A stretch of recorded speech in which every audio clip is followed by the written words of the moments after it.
Breaking news at this hour, a developing drama playing out over the skies of the Carolinas. Just a short time ago, we got this video that residents in the area say is the purported Chinese spy balloon drifting over the skies over Asheville, North Carolina. Now, it's possibly one of the latest known tracks of the balloon as it floats eastward, heading toward the Atlantic Ocean. More video into our newsroom just a short time ago shows it over at Clover, South Carolina. That's a neighboring city of Charlotte, North Carolina. And this is an international drama playing out in real time as U.S. officials ponder their next move. Just moments ago, President Biden responded to a question about it. Listen closely.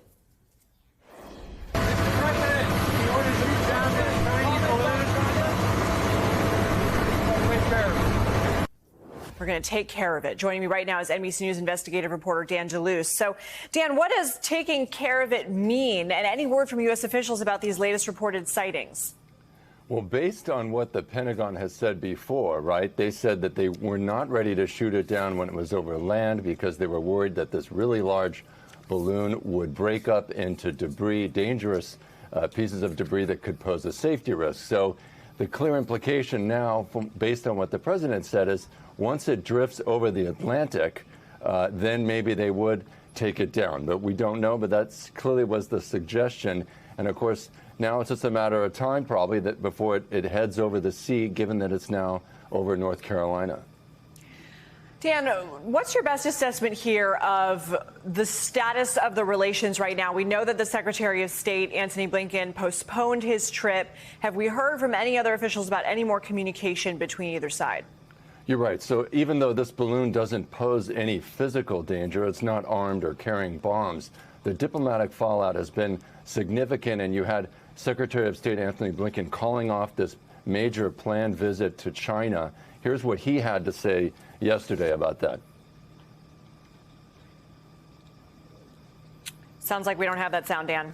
The bottom line is he had very harsh words, and he said that, this was a clear violation of U.S. sovereignty to have this airship flying into U.S. airspace.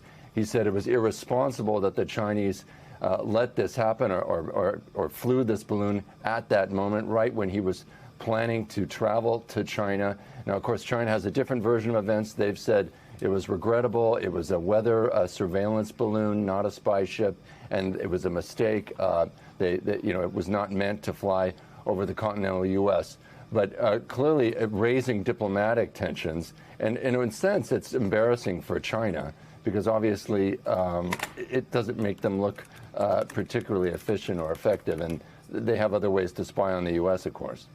Yeah, what do you make here of the two drastically different characterizations of what's going on here? As you've mentioned, the Chinese saying that this is a research balloon, usually for weather purposes. And then we had the Pentagon press secretary yesterday in that briefing in the afternoon saying, we know this is a spy balloon.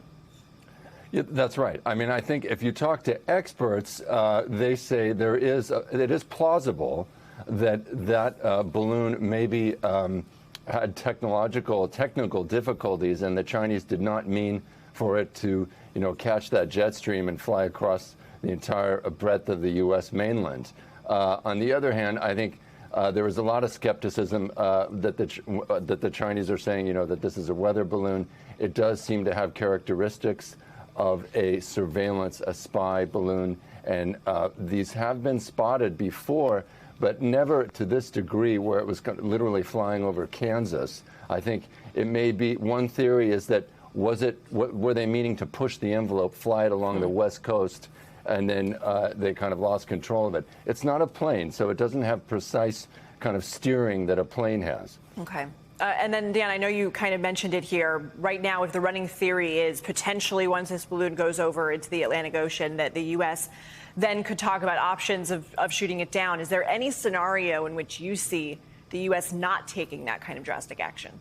Absolutely. I don't think we can make any assumption firmly at this moment. The U.S. is not saying with any certainty what it's going to do.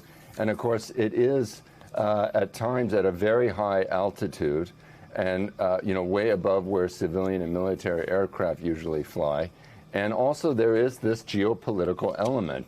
Does shooting it down create even more tensions and perhaps aggravate relations in a way that's really not necessary?